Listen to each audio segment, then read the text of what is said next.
Hello friends, നമസ്കാരം. നമ്മുടെ Kerala T V സീരിയലിലേക്ക് എല്ലാവർക്കും സ്വാഗതം. അങ്ങനെ നയനയും ആദർശും തമ്മിലുള്ള എല്ലാ പ്രശ്നങ്ങളും മാറി അവർ രണ്ടുപേരും തമ്മിലുള്ള ആ ഒരു ഇഷ്ടവും കാര്യങ്ങളും ഒക്കെ ഇങ്ങനെ വന്നുകൊണ്ടേയിരിക്കുന്നു. ഈ സമയത്താണ് ആർക്കും വേണ്ടാതായി എന്ന് മനസ്സിലാക്കിക്കൊണ്ട് നവ്യ തൻ്റെ സ്വന്തം കാലിൽ നിൽക്കാനായിട്ടുള്ള പരിശ്രമങ്ങളും കാര്യങ്ങളൊക്കെ നടത്തുന്നത്. തൻ്റെ സൗന്ദര്യം വെച്ച് എന്തൊക്കെ ചെയ്യാൻ പറ്റുമോ അതൊക്കെ ചെയ്യാനാണ് നവ്യയുടെ പരിശ്രമങ്ങൾ. അതൊരു പരിധിവരെ ഫലം കാണുന്നുമുണ്ട്. അങ്ങനെ നവ്യ ഫോട്ടോ ഇട്ട് കൊടുത്തു കഴിഞ്ഞപ്പോഴത്തേക്കും നവ്യ അവർ സെലക്ട് ചെയ്തു എന്നും പറഞ്ഞുകൊണ്ട് നവ്യ ഭയങ്കര ഹാപ്പി ആയിട്ടിരിക്കുന്നു. ആ സമയത്താണ് അങ്ങോട്ടേക്ക് അഭി കയറി വരുന്നത്. അപ്പോൾ അഭി കയറി വന്നു കഴിഞ്ഞപ്പോൾ ഭയങ്കര സന്തോഷത്തിൽ നിൽക്കുന്ന നവ്യയോട് കാര്യം തിരക്കി. അന്നേരം തന്നെ അവർ തൻ്റെ ഫോട്ടോ കണ്ടപ്പോഴേക്കും സെലക്ട് ചെയ്തു എന്നുള്ള കാര്യം ഇങ്ങനെ പറയാം. അത് കേട്ടപ്പോഴേക്കും അഭി കുറച്ചൊന്ന് സന്തോഷിച്ചു. ദൈവമേ, അങ്ങനെയെങ്കിലും എതിലെങ്കിലൊക്കെ പോയി ഇവൾ തൻ്റെ തലയിൽ നിന്ന് ഒഴിഞ്ഞു പൊയ്ക്കോളുമല്ലോ, അല്ലെങ്കിൽ ഇവളുടെ വയറ്റിൽ കിടക്കുന്ന കുഞ്ഞിനെ കളയാൻ വേണ്ടി പോലും ഇവൾ തയ്യാറാകുന്ന ഒരു സാഹചര്യത്തിലേക്ക് വരുമല്ലോ. അങ്ങനെയൊക്കെയാണ് അഭി ചിന്തിക്കുന്നത്. അപ്പോൾ എങ്ങനെയെങ്കിലും ഇവളെ ഒന്ന് തലയിൽ നിന്ന് ഒഴിവാക്കി കളയുക എന്നുള്ള ഒരു ഉത്തമ ബോധ്യത്തോടു കൂടി തന്നെ ഇവളെ അങ്ങോട്ട് പുകഴ്ത്തി അങ്ങ് വിടുക. അതായത് നവ്യയാണ് ഭൂലോക സുന്ദരി എന്നും പറഞ്ഞുകൊണ്ട്. അങ്ങനെ ഇവർ രണ്ടുപേരും കൂടി ഇങ്ങനെ സംസാരിച്ചുകൊണ്ടിരിക്കുന്ന സമയത്ത് ഫോട്ടോ കണ്ടത് അവർ സെലക്ട് ചെയ്തു, ഇന്ന ദിവസം പോകണം, ഇന്ന കാര്യങ്ങളൊക്കെ ചെയ്യണം തുടങ്ങിയതെല്ലാം പറഞ്ഞു. അപ്പോൾ ഈ ലോകത്തേക്ക് വെച്ച് എൻ്റെ ഭാര്യയാണ് ഏറ്റവും വലിയ സുന്ദരി എന്ന് പറയാനും അറിയിക്കാനും അതിനുവേണ്ടി ഞാൻ എന്തും ചെയ്യും, നിൻ്റെ കൂടെ ഞാനുണ്ടാകുമെന്നൊക്കെ പറഞ്ഞ് അഭി ഇങ്ങനെ നവ്യ ഭയങ്കര സ്നേഹം കൊണ്ട് പൊതിയുന്നത് പോലെയൊക്കെ ഇങ്ങനെ കാണിക്കുക. അപ്പോൾ അത് കേട്ട് കഴിഞ്ഞപ്പോഴേക്കും നവ്യയ്ക്ക് കൂടുതൽ സന്തോഷമായി. നവ്യ ഇങ്ങനെ സന്തോഷത്തോടു കൂടി നിന്നിട്ട് നവ്യ ചോദിച്ചു, അതെ ഞാനൊന്നത് മിസ് ഇന്ത്യ പട്ടത്തിനങ്ങ് നോക്കിയാലോ? അങ്ങനെയാണെങ്കിൽ അവിടെയും എനിക്ക് തന്നെ വിജയം ഉറപ്പാവില്ലേ? അങ്ങനെയാകുമ്പോൾ സ്വന്തം ഭാര്യയെക്കുറിച്ച് ഓർത്ത് നിനക്ക് അഭിമാനം കൊള്ളത്തില്ലേ അഭി എന്നൊക്കെ ചോദിച്ചു. അതാ ഞാൻ പറഞ്ഞത്, നിന്റെ ആഗ്രഹം എന്തായാലും അത് ഞാൻ സാധിച്ചു തരുമെന്ന്. എൻ്റെ ഭാര്യ മറ്റുള്ളവരെക്കാൾ സുന്ദരിയാണെന്ന് ഈ കുടുംബത്തിലുള്ളവരൊക്കെ അറിയട്ടെ എന്നൊക്കെ പറഞ്ഞുകൊണ്ട് അഭി അങ്ങനെ തകർത്ത് വാരും കേട്ടോ.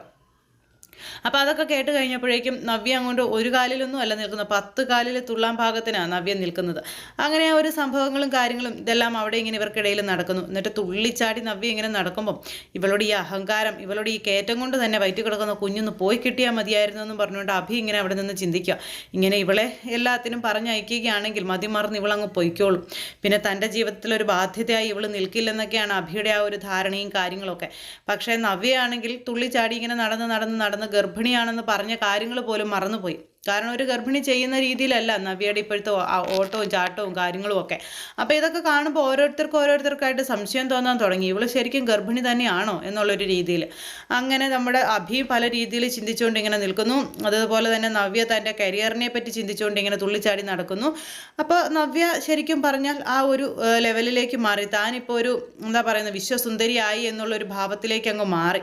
ഈ സമയത്ത് നയനയാണെങ്കിൽ എങ്ങനെയെങ്കിലും ആദർശേട്ടൻ കാണാതെ ഡിസൈൻസ് വരച്ചു കൊടുക്കാനുള്ള പരിശ്രമത്തിലായി. എങ്ങനെയെങ്കിലും ഇതൊക്കെ ഒന്ന് വരച്ച് പൂർത്തിയാക്കണം. അപ്പോൾ ഇപ്പോൾ പിന്നെ ആദർശേട്ടൻ ഏത് നേരവും നയനയോട് സ്നേഹത്തോടെയൊക്കെ പെരുമാറി അടുത്തൊക്കെ ഇടപഴകാറുണ്ടല്ലോ. അതുകൊണ്ട് ആദർശിൻ്റെ കണ്ണ് വെട്ടിച്ചിട്ട് വേണം നയനയ്ക്ക് ഇതൊക്കെ ചെയ്യാനായിട്ട്. അപ്പോൾ അതിനുള്ളൊരു സെറ്റപ്പുകളും കാര്യങ്ങളും നോക്കിയാണ് നയന നടക്കുന്നത്. ഇതേ സമയത്ത് നമ്മുടെ അനി വീട്ടിലേക്ക് സാധനങ്ങൾ മേടിച്ചു കൊടുത്തതിൻ്റെ ആ ഒരു നിരാശയും വിഷമവും കാര്യങ്ങളും ഒക്കെ ആയിട്ട് നമ്മുടെ നന്ദു ഇങ്ങനെ വീട്ടിൽ ഇരിക്കുന്ന സമയത്താണ് അനിയുടെ കോള് വരുന്നത്. അനിയുടെ കോള് വന്നു. കോളെടുത്ത് സംസാരിച്ചു. ഞാൻ വീട്ടിലേക്ക് സാധനങ്ങൾ മേടിച്ചുകൊണ്ട് വന്നത് തനിക്ക് വല്ലാത്ത വിഷമമായല്ലേ എന്നിങ്ങനെ ചോദിച്ചപ്പോൾ പിന്നെ വിഷമമാകാതെ ഇനി ഒരിക്കലും അങ്ങനെയൊന്നും ചെയ്തു പോയേക്കരുതെന്നും പറഞ്ഞുകൊണ്ട് നന്ദു ഇങ്ങനെ പറയുവാണ്. ഇങ്ങനെയൊക്കെ സാധനങ്ങൾ മേടിച്ചുകൊണ്ട് വരേണ്ടതേ ഞങ്ങളാ. ഈ വീട്ടിലെ എൻ്റെ 2 ചേച്ചിമാരും നിങ്ങളുടെ വീട്ടിലെ മരുമക്കളാണ്. അതിൽ ഒരാളിപ്പോൾ ഗർഭിണിയും. അപ്പോൾ ഗർഭിണിയായ ചേച്ചിയുള്ളപ്പോൾ ഞങ്ങളല്ലേ അങ്ങോട്ടേക്ക് സാധനങ്ങളൊക്കെ വാങ്ങിച്ചുകൊണ്ട് വരണ്ടേന്ന് ചോദിച്ചപ്പോൾ അതിന് നിങ്ങളുടെ ചേച്ചി ഗർഭിണി തന്നെയാണോ എന്ന് നമ്മുടെ അതിന് ചോദിച്ചു. അതെന്താ ഇപ്പം അങ്ങനെ ഒരു സംശയം എന്ന് ചോദിച്ചപ്പോൾ, അല്ല, ഒരു ഗർഭിണിയായ സ്ത്രീയിൽ നിന്ന് കാണുന്ന പെരുമാറ്റങ്ങളും പ്രകൃതമൊന്നും അല്ല തൻ്റെ ചേച്ചിയുടേത്.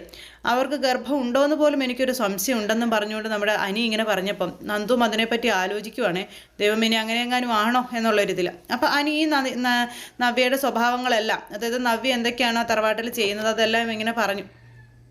ഇതൊക്കെ കേട്ടപ്പോൾ നന്ദുവിനും ചെറിയ സംശയം ഇല്ലാഴുകയില്ല. കാരണം അവളല്ലേ ആള്, നവ്യയല്ലേ ആള്. നവ്യ ഇതെല്ലാം ഇതിനപ്പുറവും കാട്ടിക്കൂട്ടുമെന്നുള്ള കാര്യം നന്ദുവിനറിയാം. അപ്പോൾ അങ്ങനെയൊന്നും ചേച്ചി കള്ളം പറയില്ല, ഗർഭിണിയാണെന്ന് ആരെങ്കിലും കള്ളം പറയുമെന്ന് ചോദിച്ചാൽ അനിയുടെ മുന്നിൽ നിന്ന് നന്ദു രക്ഷപ്പെടാനായിട്ട് ഇങ്ങനെ നോക്കി.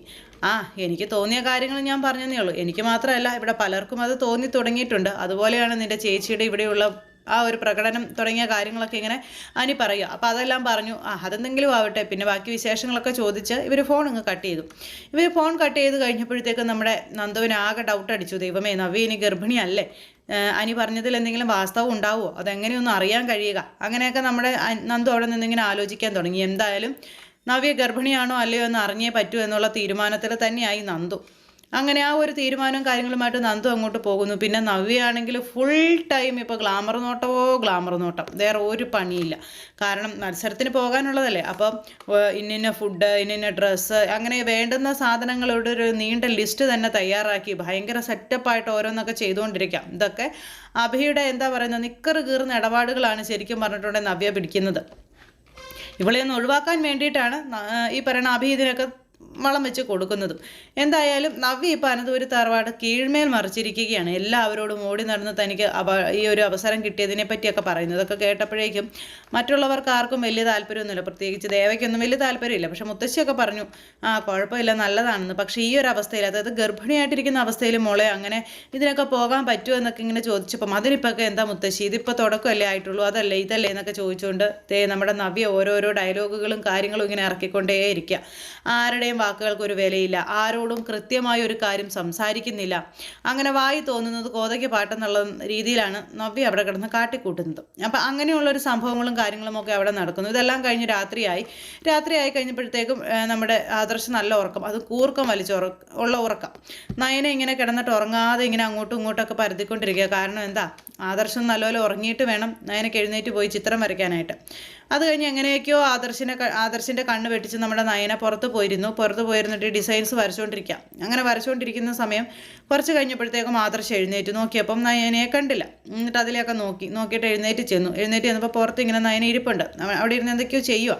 അപ്പോൾ നയനെ, നീ എന്താ ഇവിടെ വന്നിരിക്കുന്നേന്ന് ചോദിച്ചു. പെട്ടെന്ന് വരച്ചുകൊണ്ടിരുന്നിടത്ത് ഇങ്ങനെ മാറ്റി വെച്ചിട്ട് ഞാൻ വെറുതെ ഇവിടെ വന്നിരുന്നതാണെന്ന് പറഞ്ഞു. വെറുതെ എന്തിനാ ഈ പാതിരാത്രിക്ക് ഇവിടെ വന്നിരിക്കുന്നത്, നീ ഇവിടെ എന്ത് ചെയ്യായിരുന്നു എന്ന് ചോദിച്ചു.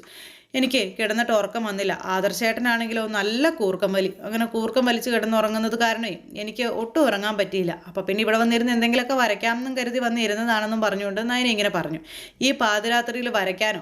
എന്തു വരയ്ക്കാൻ? നീ എന്താ വരച്ചത്, ഒന്ന് കാണിച്ചതെന്ന് പറഞ്ഞപ്പോൾ അത് കാണിക്കാൻ നയന തയ്യാറായില്ല. ഞാൻ അന്ന് വരച്ച് ആദർശേട്ടൻ്റെ കയ്യിൽ കൊണ്ടു തന്നപ്പോൾ ആദർശേട്ടൻ അത് ചുരുട്ടിക്കൂട്ടി വലിച്ച് വേസ്റ്റ് ബോക്സിലിട്ടില്ലേ, ഇനിയിപ്പം ഞാൻ വരയ്ക്കുന്നൊന്നും കാണണ്ട എന്ന് നയന ഇങ്ങനെ പറഞ്ഞു. അത് പിന്നെ അന്ന് ഡിസൈൻസ് നീ വരച്ചു കൊണ്ട് തന്നത് കൊണ്ടല്ലേ ഞാനത് വലിച്ചെറിഞ്ഞത്. നിന്നെ കൊണ്ട് കൂട്ടാത്ത കാര്യങ്ങളൊക്കെ നീ ചെയ്തത് കൊണ്ടല്ലേ ഞാനതിനെ അങ്ങനെ പ്രതികരിച്ചതെന്ന് ചോദിച്ചു. എന്നാലേ ഇതും ആദർശേട്ടൻ കാണണ്ടെന്ന് പറഞ്ഞു. ഇതും എന്നെ കൊണ്ട് കൂടുന്നതല്ലെങ്കിലോ, ഒരു പക്ഷേ ഞാൻ ചുമ്മാ വരയ്ക്കുന്നതാണെങ്കിൽ ആദർശേട്ടൻ അതിന് വിമർശനമായിട്ട് ഓരോന്ന് പറയും. അപ്പോൾ പിന്നെ അതിൻ്റെ ആവശ്യമില്ലല്ലോ. എന്തായാലും ഞാൻ ഇവിടെ ഇരുന്ന് ഇതൊന്ന് ചെയ്തോട്ടെ എന്ന് പറഞ്ഞു. ഈ രാത്രിയിൽ ഇനി ഇവിടെ ഇരുന്ന് എന്ത് ചെയ്യാനാണ്, നീ വന്ന് കിടക്കാൻ നോക്കാൻ പറഞ്ഞ് ആദർശ് നിർബന്ധിച്ച് വിളിച്ചു. പക്ഷേ നയന പറഞ്ഞു ഞാൻ വരാം, ആദർശേട്ടൻ പൊയ്ക്കോ എന്നും പറഞ്ഞുകൊണ്ട് ഇങ്ങനെ ആദർശിനെ പറഞ്ഞു വിടാനായിട്ട് നോക്കും. പക്ഷേ ആദർശിട്ട് പോകുന്നുമില്ല. പക്ഷേ നയന നിർബന്ധിച്ച് ആദർശിനെ പറഞ്ഞു വിട്ടു. അപ്പോൾ ആദർശ് അങ്ങ് പോയി. ആദർശം നേരവും തൻ്റെ കൂർക്കമ്പലിയെ പറ്റി ചിന്തിക്കുക. തൻ്റെ കൂർക്കമ്പലി അവൾക്ക് ഒരുപാട് വിഷമം ഉണ്ടാക്കുന്നുണ്ട്. തനിക്ക് കൂർക്കം വലിച്ചുറങ്ങാം, പക്ഷെ അവളുടെ ഉറക്കമൊന്നും നടക്കുന്നില്ല. അങ്ങനെയൊക്കെ നമ്മുടെ ആദർശ് അവിടെ നിന്ന് അങ്ങനെ ചിന്തിക്കുന്നു. നയനെ അന്നേരത്തേക്കും ഇപ്പോൾ ആദർശമായിട്ട് കണ്ടായിരുന്നെങ്കിൽ എല്ലാം കഴിഞ്ഞേനെ എന്നും പറഞ്ഞുകൊണ്ട് ഇങ്ങനെ അവിടെ ഇരുന്ന് ഓരോന്ന് ചിന്തിക്കുന്നു. അപ്പോൾ ഇവർ തമ്മിലുള്ള ആ ഒരു സിങ്കും കാര്യങ്ങളൊക്കെ അവിടെ ഇങ്ങനെ നടക്കുന്നു. ഈ സമയത്ത് എല്ലാവരെയും നശിപ്പിച്ചിട്ടാണെങ്കിലും തൻ്റെ കരിയർ രക്ഷപ്പെടുത്തണമെന്നുള്ള ചിന്തയോടുകൂടി നവ്യ ഇങ്ങനെ നടക്കുന്നു. അപ്പോൾ അങ്ങനെ ഇവർക്കിടയിൽ ഒരേ രീതിയിൽ പല തരത്തിലുള്ള കളികൾ നടന്നുകൊണ്ടിരിക്കുന്നു. ഇനിയിപ്പം നന്ദു ഈ പറയുന്ന നവ്യയുടെ ഗർഭം കള്ളത്തരമാണെന്ന് കണ്ടുപിടിക്കാനുള്ള പരിശ്രമങ്ങൾ നടത്തി തുടങ്ങുന്നു. അപ്പോൾ അങ്ങനെയൊക്കെയുള്ളൊരു വിശേഷങ്ങളൊക്കെ ആയിട്ടാണ് നമ്മുടെ കഥ വരുന്നത്.